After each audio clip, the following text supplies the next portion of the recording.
This is the first of two videos that are sermons, and the goal is to try to provide encouragement, especially for people who are in a difficult season of life or ministry. Have you ever thought about the fact that life is seasonal? Sometimes we forget about this. I'm recording this in February. I think February is a difficult season for many of us. The later months of the winter, it drags on. A lot of people struggle with depression after the new year. But also just in the world right now, lots of people are going through many things. So this sermon is going to be on 1 Kings 17 and seasons of waiting. And we're going to talk about how we need God's provision in those seasons. The next sermon, come out a few days after this one, is going to be in seasons of discouragement and how we need God's perspective. So God's provision for seasons of waiting, God's perspective for seasons of discouragement. I want to start by talking about William Carey. Wonderful. People call him the father of modern missions. Amazing missionary. Had a huge impact. He served for 41 years abroad. He translated the Bible into multiple languages. He founded over 100 schools. The entire culture and economy of India was affected by his ministry. But the early years of his ministry there was a wilderness season. His family got sick. One of his sons died. And for the first 6 years that he was there, he didn't see a single convert. Later in life, he was asked what made his life fruitful, and he described it by saying, I can plod, I can persevere in any definite pursuit. To this I owe everything. I think about that quote a lot in ministry. I think that there's a lot of truth to that in terms of how ministry goes. This reality of wilderness seasons that you have to persevere through is amazingly common. I think my grandfather is another example of this. He and my grandparents and my parents are two great ministry heroes of mine. And I often think if I can just follow in each of their footsteps, my life will be well spent. But one of the stories I heard about my grandfather, he had this wonderful ministry at a church in Pasadena for 20 years. I always heard these great stories of how the Lord used him. And my dad shared with me one time how hard the early years there were at times, that there were difficult seasons. And at one point, it was even described in terms of the two decades, the first decade and the second decade, the first decade laying foundations, and the second decade seeing more of the fruit. And I remember thinking, wow, a whole decade. That's a long season. Easy to give up after 5 years or 7 years or so forth. But I think probably many of you probably understand this. Those of you who have a relationship with Christ, there's these seasons. So much of life is seasonal, and it's a reality in the Bible. I think the most poignant expression of this in the Bible is 1 Kings 17, 1 Kings 18, 1 Kings 19, what these two sermons will be about. I've learned so much from this little corner of the Bible. I could study just these 3 chapters for the rest of my life, and I'd never touch the bottom. There's so much there. But this is the ministry of Elijah, the prophet Elijah. Think of it like this. You could say, what's the most dynamic ministry season in the whole Bible? I would say 1 Kings 18. Elijah has the showdown with the prophets of Baal on Mount Carmel. He calls down fire from heaven. There's a miracle. Basically, single-handedly, he purifies the nation from idolatry. He sparks a revival among God's people, and he brings to an end a 3.5-year drought. So let's describe that season of ministry and life as fire from heaven, just unmistakable divine power showing up. But then you have 1 Kings 17. And you could say, if you were to ask, what's the most modest ministry season in the Bible? I would say 1 Kings 17. So the most powerful ministry season is preceded by the most modest. Basically, Elijah in this chapter is getting fed by, he's out in the wilderness. It's a wilderness season. We'll talk about what's going on. So you have these two seasons. Now, they're almost the opposite in their effect. One is extremely modest, one is extremely powerful, but it's the same person. One is this sort of public vindication. You think of 1 Kings 18 as like if you got to preach at halftime at the Super Bowl, and revival breaks out or something like this. That's the kind of thing we all want to see in our ministry and in our life if you're a follower of Christ. 1 Kings 17 is the opposite. This is like when you're just barely hanging on. And even if you're not a follower of Jesus, but you're watching this video, I bet you can relate to that on some level of just seasons of life where you're just kind of, you're not enjoying it. You're just hanging on, hoping it gets better, And it's just amazing to me that in these two seasons, Elijah is the exact same person. He's equally faithful to God. He's equally skilled. It's not like he goes from working not as hard to working harder or something. The difference between this extreme modesty and wilderness season and this extreme power season is just the purposes of God. God has a different purpose in different seasons, and this is the hard reality that I'm making this video to try to encourage somebody out there, because I think this is true in our lives. 1 Kings 18 seasons are relatively rare. Most of life feels a lot more like 1 Kings 17. I would just pose the question to ask you, maybe you could think about this. What kind of season are you in your life right now, or your ministry? Maybe it's a season of waiting on God's timing. You're just waiting for that door to open. Maybe it's a season of suffering. I think a lot of people in the world are in that right now. Maybe it's a season of decision-making and discernment. Maybe it's a season of exhaustion and fatigue. Young parents out there not getting enough sleep. There's all different seasons we go through. Most of life is in these different seasons. Many of them they feel like the wilderness. And so here's the question. What if Elijah had given up in 1 Kings 17? He never makes it to 1 Kings 18.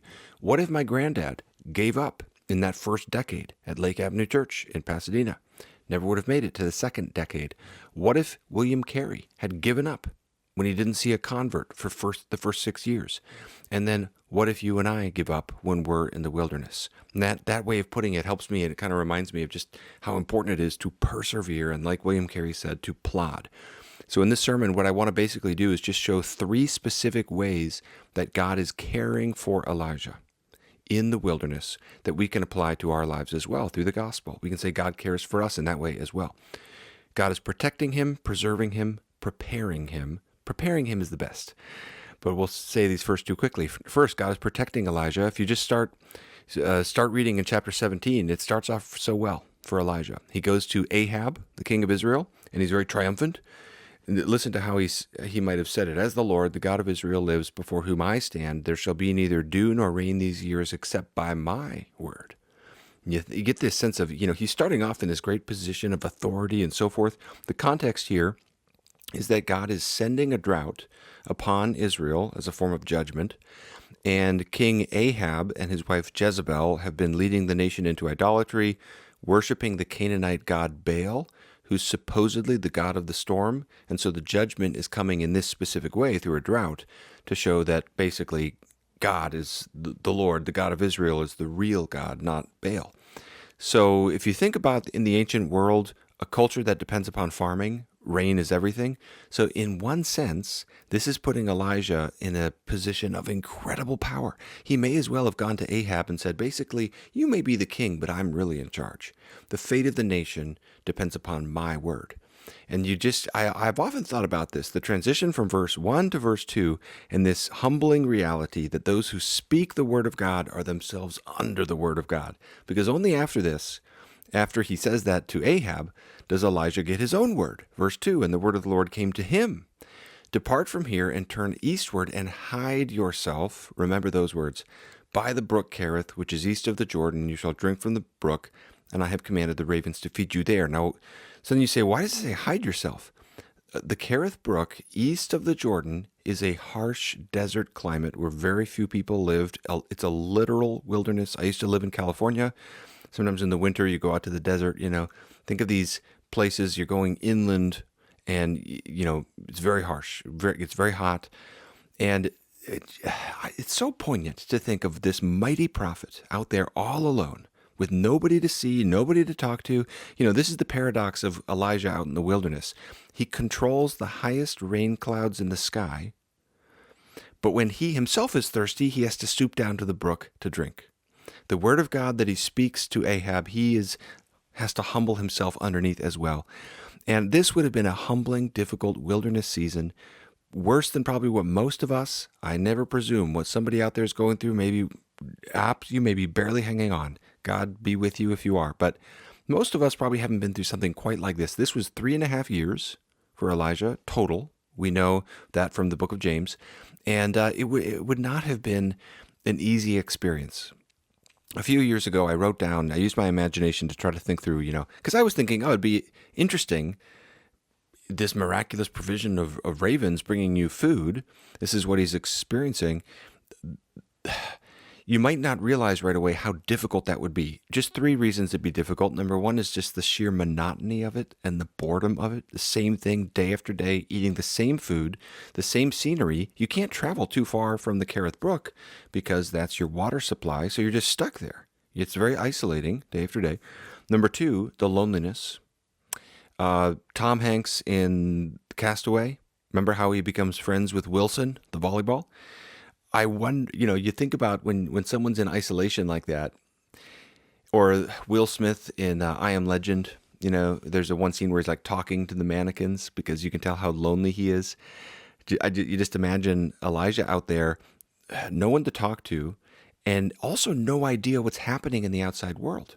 Just complete isolation. And then number three, the inactivity of it. So the boredom, the loneliness, but also just the sense of sitting on the sidelines. Here's this mighty, thundering prophet who's just proven he's unafraid to challenge kings. He's unafraid to, stand up and put it all on the line and fight, and then God sort of puts him on the bench. And he's just out there waiting for years of his life. I mean, finally, so this chapter 17 falls out in two halves. The Kerith Brook is there, then that dries up. He's released, but then he has to go 80 miles north up to Zarephath. Zarephath is the homeland of Jezebel, the heart of Baalism. And God sends him there where his ministry is limited to two people, a Gentile widow and her son. So you can just imagine this. You can just picture Elijah in this season. Some of you have asked questions like that, like, Lord, what is the point of this? Why is this taking so long? How is this productive? Have you abandoned me? Is there still more out ahead for me? I think all people who follow Christ will have moments like that where you're wondering, what is the purpose of this wilderness season? Here's a way we can start to understand how God is at work and how he's protecting Elijah, and this very obscurity that would have been so painful was actually part of God's design to protect him. So here's the question. How popular do you think Elijah was during this 3.5-year drought?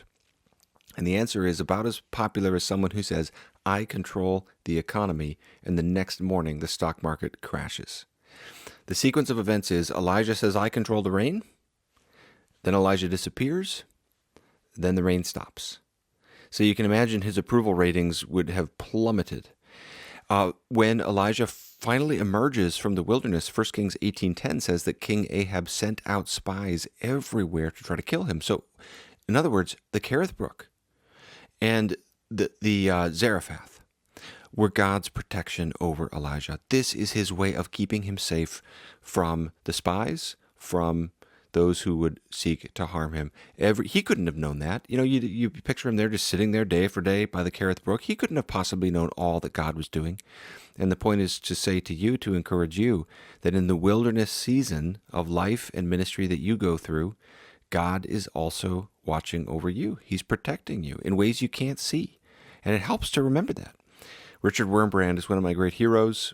A pastor in communist Romania for 14 years, who was tortured in prison for his faith, founded a wonderful ministry after he was released. You can read all about him. I'll just tell you one thing. Of all the things he suffered, what is the most bizarre, and I think maybe the most terrible, was a 3-year period, because it was 14 years that he was being tortured in prison for his faith in Jesus. I think the most terrible, maybe, I don't know, but one of the worst things, surely, would be this 3-year period of solitary confinement. Solitary confinement. He's put 12 feet underground in a prison. The room has no windows. There's no light. There's not even sound. The guards wore felt on their shoes to maximize the silence, maximize the sense of isolation. I can't imagine that. I have no categories for that, In The Voice of the Martyrs, you can watch. So this is a film. I think there's clips on YouTube. You could look it up. You can watch Wurmbrand speak realistically of the pain of that. But he also gives a testimony to God's protection over him and his nearness. And he talks about having intimacy with Christ. He says the bride was in the embraces of the heavenly bridegroom. It's wonderful. It's beautiful. And it's just this image of like you're in a literal prison. You're in the worst of the wilderness season, and yet God is right there with you.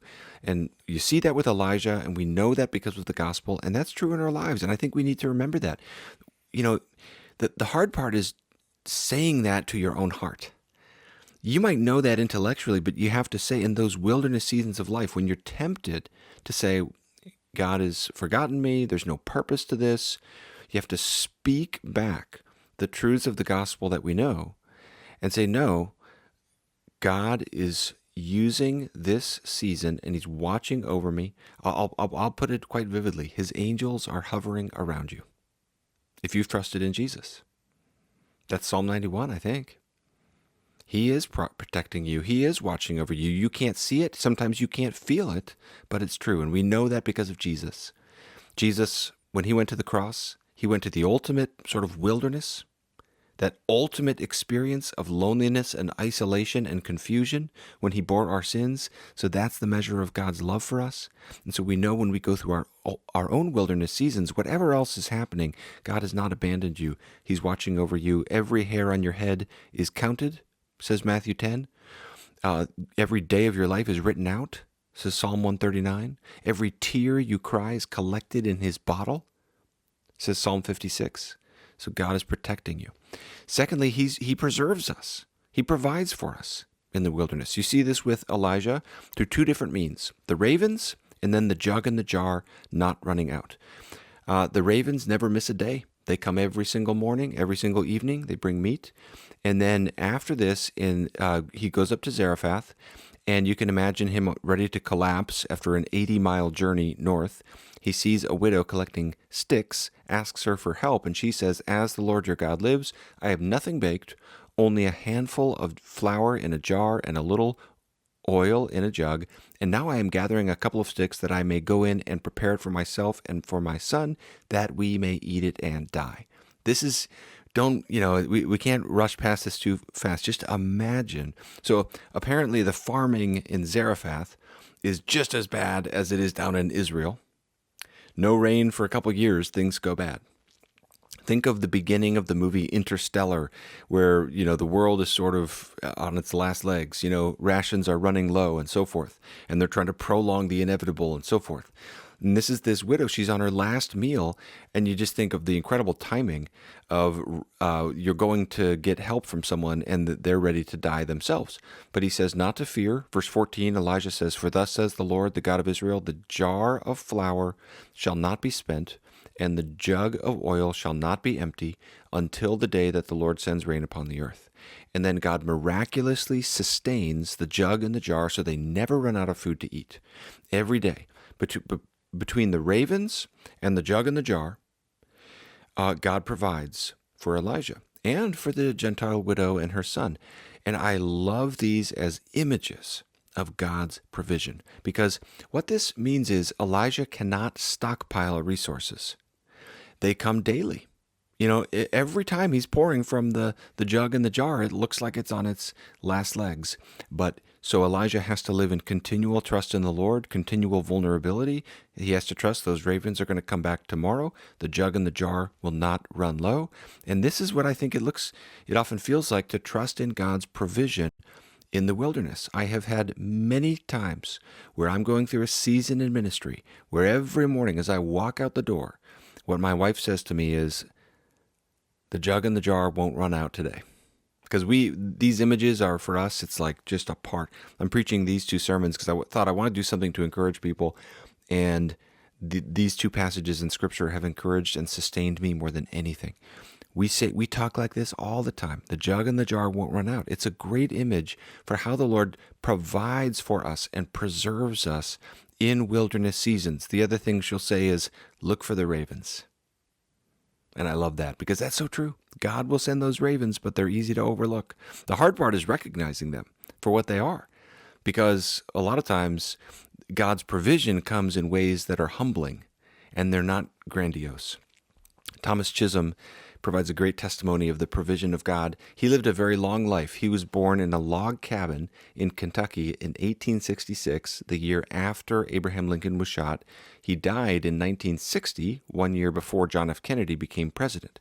But all throughout his long life, he had health struggles, and sometimes he moved from one job to the next, and he struggled to make ends meet. You'd probably never heard of him if he hadn't written these words: "Great is thy faithfulness, great is thy faithfulness, morning by morning, new mercies I see. All I have needed, thy hand hath provided. Great is thy faithfulness, Lord, unto me." He wrote many hymns, and some were inspired by other dramatic things in his life. But Chisholm wrote this hymn in a very uneventful way. Basically, he sat down one day in his life, thought through, amidst all the uncertainties of life, how God had provided for him. And these words came into his heart. And I love the words, "morning by morning, new mercies I see." It's just a great image of what you see with the ravens and the jug and the jar. And this is true for every single one who follows Jesus. When you're in the wilderness, God is going to provide for you. He's going to take care of you. He knows your needs. He's your Father who cares for you. He's watching over you.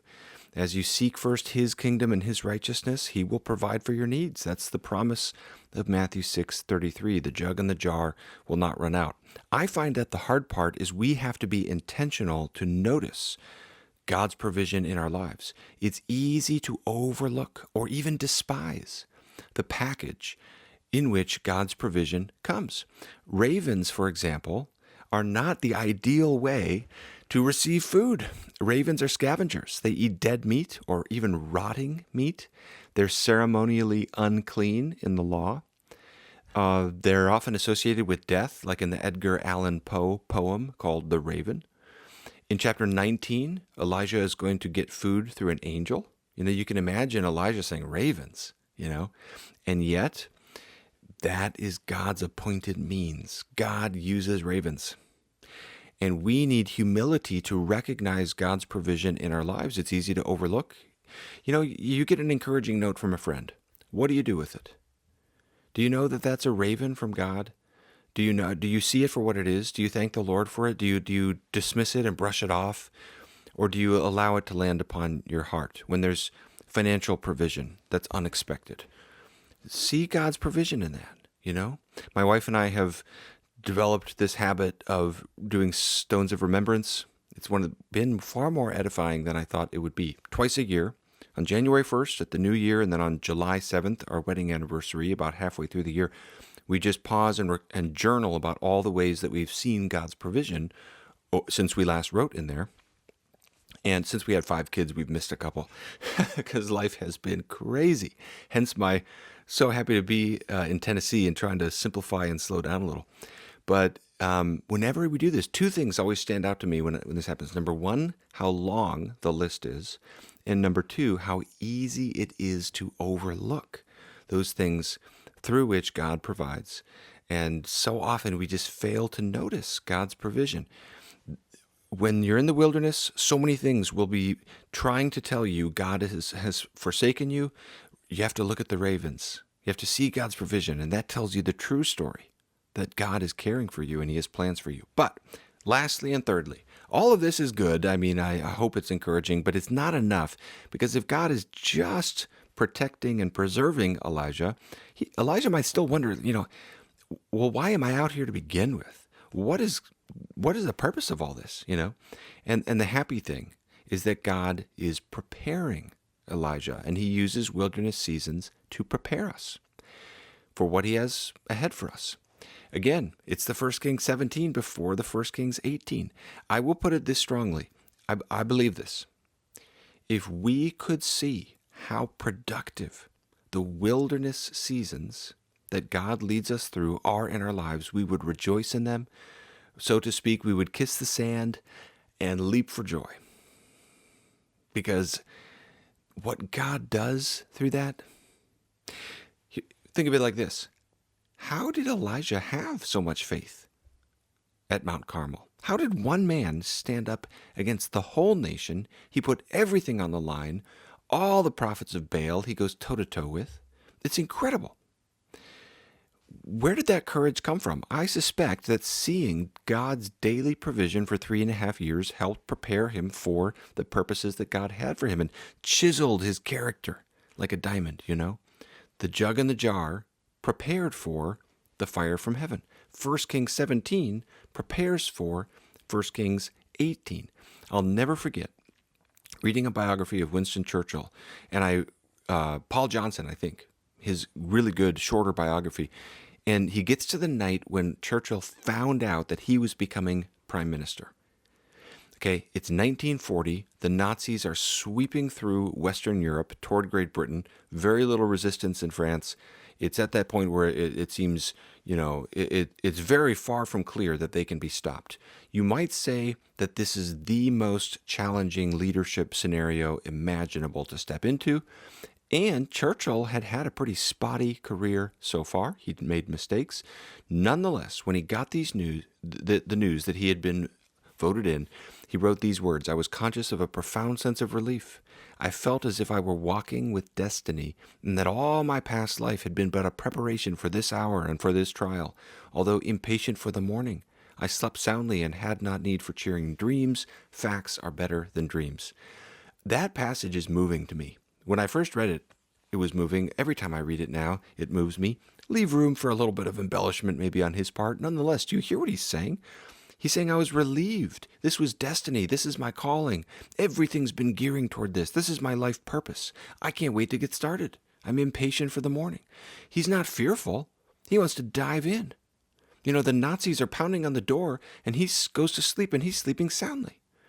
And the image is like, I was born for this, And the encouragement for you and for me is, as we persevere through the wilderness seasons of life, we will eventually arrive upon the joy of those seasons that we were born for, that all our lives have been preparing us for. And so God doesn't lead us out into the wilderness for nothing. Don't give up in 1 Kings 17. You don't know what God is preparing you for. You may not see it in this life. I'm not trying to say it's always going to be, I always try to steer clear of false expectations or anything that comes close to like a health and wealth thing. I'm not saying it's going to be, there'll be a neat bow every time that you can tie around it. But I am saying this: God will be faithful to his purposes in your life, and it's worth it to keep following him and to not give up. You don't know what might be ahead of you. Those wilderness seasons feel so random, and they feel like it's the end of your story, but actually, it's God's design to move you forward. So as we finish off the video and you'll click off and go on to your day, maybe what are some things to walk away with? Maybe we think of Richard Wurmbrand seeking intimacy with God in the wilderness. We need to remember he's our Father. He's protecting us. He's with us. Maybe we think of Thomas Chisholm and his recognition of God's provision, and we need to say, Lord, what are those ravens? Help me to recognize them for what they are. Maybe we think of Churchill and we're thinking, Lord, help me to know you have purposes for me. You have things that you're leading me towards, and I need to be faithful in the meantime. Here's a final image.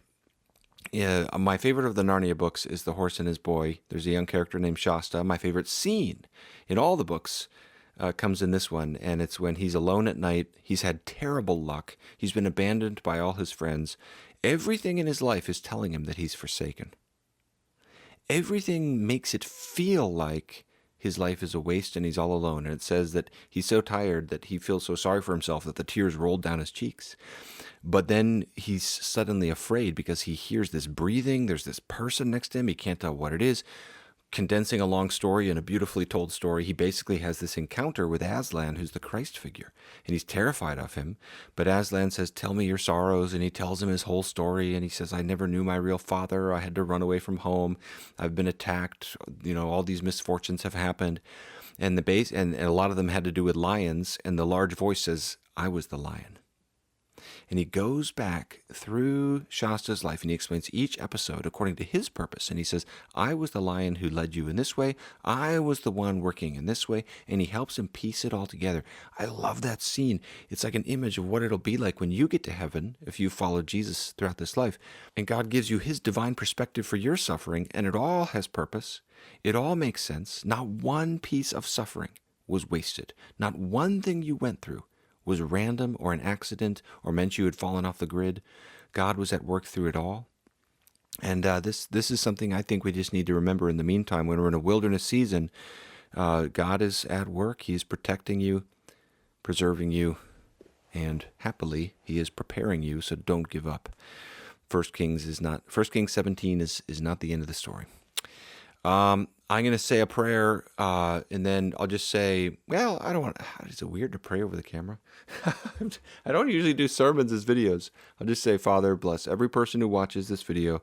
Give them strength to persevere in faithfulness to you, whatever season they are going through.